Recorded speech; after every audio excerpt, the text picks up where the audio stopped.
के नाम के हिसाब से अगर आपको देना है, जैसा आप औरंगाबाद के अंदर आर्ग्यू कर रहे हैं और आपका जो आर्ग्यूमेंट है उस बेसिस के ऊपर, तो पूना का नाम पहले पूना हुआ करता था, उसको तुमने कहा कि नहीं हम पूना नहीं रखेंगे, इसको पुणे कर देंगे, तो पूना का पुणे हो गया है। पुणे का क्या अर्थ होता है? तो कोई अर्थ नहीं होता है, लेकिन पुणे की एक अपनी पहचान है और वो पहचान है फुले नाम से। फुले नाम से इसलिए है कि ज्योतिबा फुले, सावित्रीबाई फुले दोनों ने ही वहां पर फुलेवाड़ा है,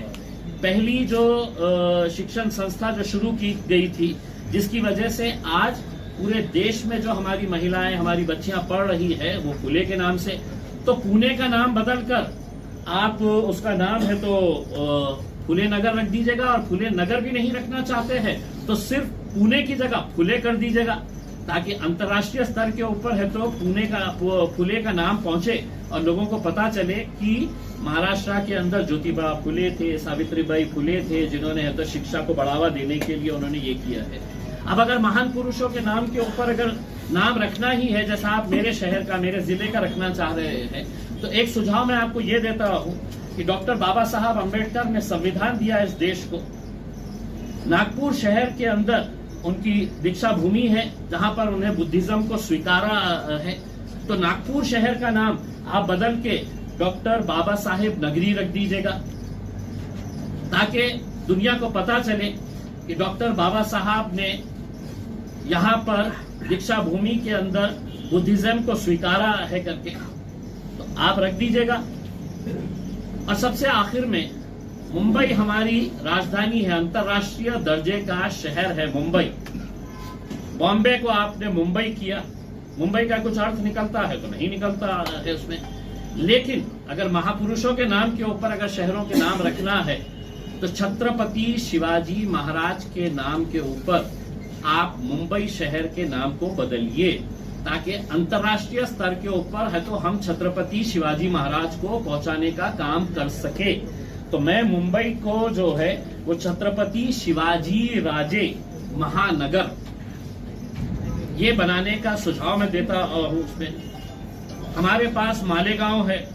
मालेगांव का कोई मतलब नहीं है, शहर बढ़ गया है, अब उसको अभी भी गांव के नाम से है, तो मालेगांव का नाम जो है वो मौलाना आबाद, मौलाना आजाद साहब जो थे, मौलाना आजाद साहब की जगह पे मालेगांव का नाम जो है वो मौलाना आबाद रख दीजिएगा। उसमें एक सवाल मेरे मन में ये भी, ये बनाने का सुझाव मैं देता हूं। उसमें हमारे पास मालेगांव है, मालेगांव का कोई मतलब नहीं है, शहर बढ़ गया है, अब उसको अभी भी गांव के नाम से है, तो मालेगांव का नाम जो है वो मौलाना आबाद, मौलाना आजाद साहब जो थे, मौलाना आजाद साहब की जगह पे मालेगांव का नाम जो है वो मौलाना आबाद रख दीजिएगा। उसमें एक सवाल मेरे मन में ये भी है कि आप जब नाम रख रहे हैं तो उसका कुछ ना कुछ एक हिस्टोरिकल रेलिवेंस होना चाहिए। मैं भी मानता हूं कि 1600 सदी में 1600 के अंदर इस शहर का नाम जो है वो खड़की हुआ करता था। फिर मलिक अंबर आए। अब मलिक अंबर का योगदान क्या रहा है कि जो आज जो कूद रहे हैं,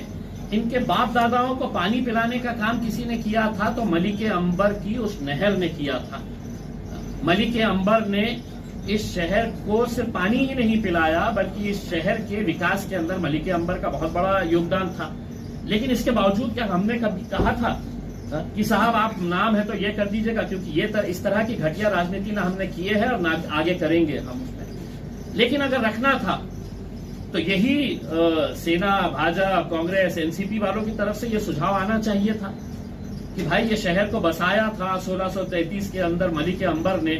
तो हम इस शहर का नाम है तो क्या मलिक अंबर के नाम से हम रख सकते हैं कि अंबराबाद ये शहर का नाम हो सकता है। अगर शहर का ही नाम क्या अगर आप ये कहेंगे कि नहीं पहले नाम बदले हुए हैं, तो खड़की नाम के ऊपर क्यों नहीं विचार किया गया कि खड़की नाम भी पहले था, हम उसको पुराना खड़की है तो हम रखना चाहते हैं करके। उसमें महज एक बाला साहब ठाकरे औरंगाबाद में आते हैं, अपनी राजनीति की दुकान यहां पर उन्हें चलाना था, अपने को यहां पर गढ़ बनाना था, तो आप ये बोलकर चले जाते हैं कि मैं ये शहर का नाम है तो संभाजी नगर रखूंगा करके, और उसके बाद से तकरीबन 30-35 साल जो है आप अपनी घटिया राजनीति जो है वो इसी मुद्दे के ऊपर लेकर चले हैं कि आपको हमारे को ये करना है। भारतीय जनता पार्टी से मैं एक सवाल करना चाहूंगा, औरंगजेब महाराष्ट्र के अंदर आपको एक्सेप्टेबल नहीं है, बिहार के अंदर आपको एक्सेप्टेबल है। बिहार के अंदर एक औरंगाबाद है और उस औरंगाबाद शहर का जो खासदार है वो भारतीय जनता पार्टी का है,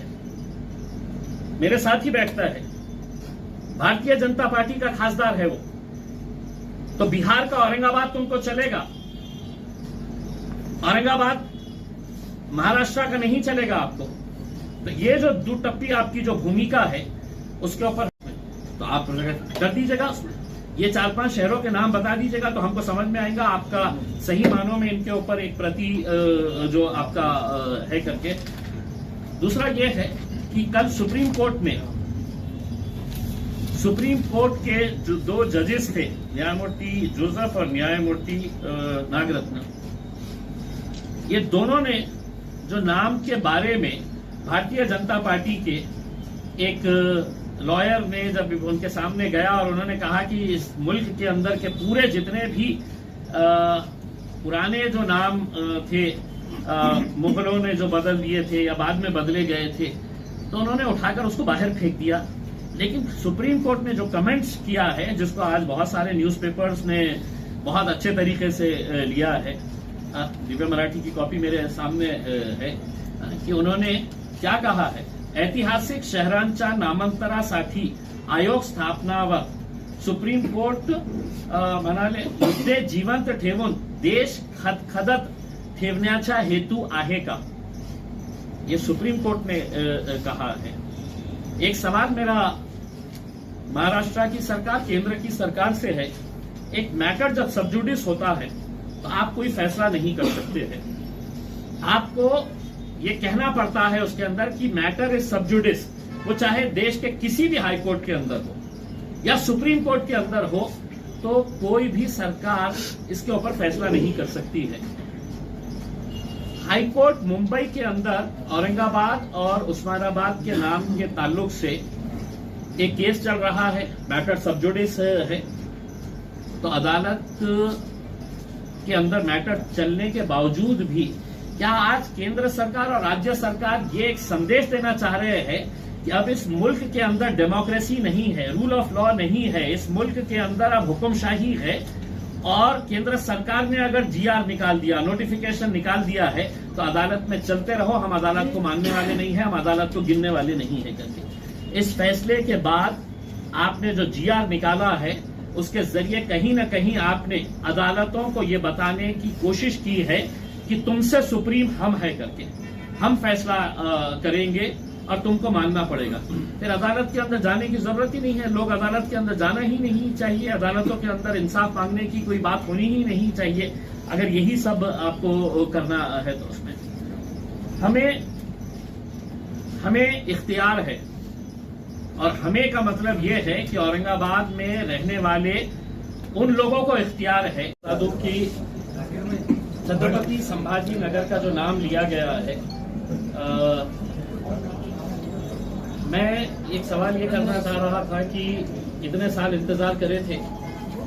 अगर G20 इतना ही इम्पोर्टेंट इवेंट था तो एक 4 दिन रुक जाते। मैंने अपनी प्रतिक्रिया साफ तरीके से जाहिर की थी कि मैंने हमेशा से ही किसी भी नाम का, सिर्फ औरंगाबाद शहर के बारे में नहीं बोल रहा हूँ, मैं जहां जहां पर भी नाम बदलने की बात आई है मैंने उसका विरोध किया हूं, और औरंगाबाद का मैंने शुरुआत से विरोध किया हूं, आज भी इस बात का मैं विरोध करता हूं। विरोध करने का मतलब ये नहीं है, और ये चीज सभी लोग अपने ध्यान में डाल दे, और जो गलत गलत तरह के कमेंट्स कर रहे हैं वो भी ये बात अच्छी तरीके से समझ ले कि इसका जाति से, धर्म से, मजहब से कोई लेना देना नहीं है। इसको कहीं ना कहीं कुछ मीडिया वाले इसको हिंदू मुस्लिम का इश्यू बनाकर देख रहे हैं। मैं MIM का खासदार होने के बावजूद आपको ये कहता हूं कि ये जिला जो है वो जिला में रहने वाले, चाहे वो हिंदू हो, दलित हो, क्रिश्चियंस, मुस्लिम्स, पारसी, सिख, ये सभी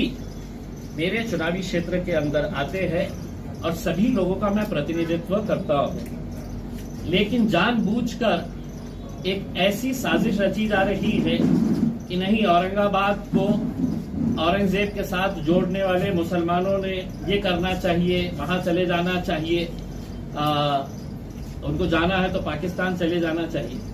देखिए, मैंने हमेशा से ये बात कही है कि छत्रपति शिवाजी महाराज हो, छत्रपति संभाजी महाराज हो, फुले हो, शाहू हो, अंबेडकर हो, मौलाना अबुल कलाम आजाद हो, ये सभी महापुरुष थे। और इनको आप ये कहेंगे कि मैं एक शहर का नाम देकर बड़ा कर रहा हूं, तो ये आपकी सोच है। ये पहले से ही बहुत बड़े हैं इसमें। आप इनको एक नाम किसी शहर का, किसी रेलवे स्टेशन का, किसी सड़क का देकर ये समझ रहे हैं कि हम इन्हें बड़ा कर रहे हैं करके, ये आपकी गलत सोच है करके।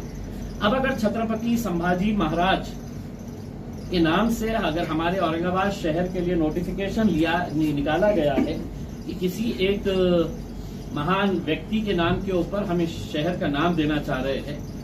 तो मैं कुछ सुझाव देना चाह रहा हूं महाराष्ट्र सरकार को, केंद्र सरकार को। केंद्र में भी आपकी सरकार है, महाराष्ट्र के अंदर भी आपकी सरकार है। एक सवाल ये है कि मुझे जितने भी ज्ञानी लोग हैं इस महाराष्ट्र के अंदर, उन्होंने ये समझाकर बताए कि छत्रपति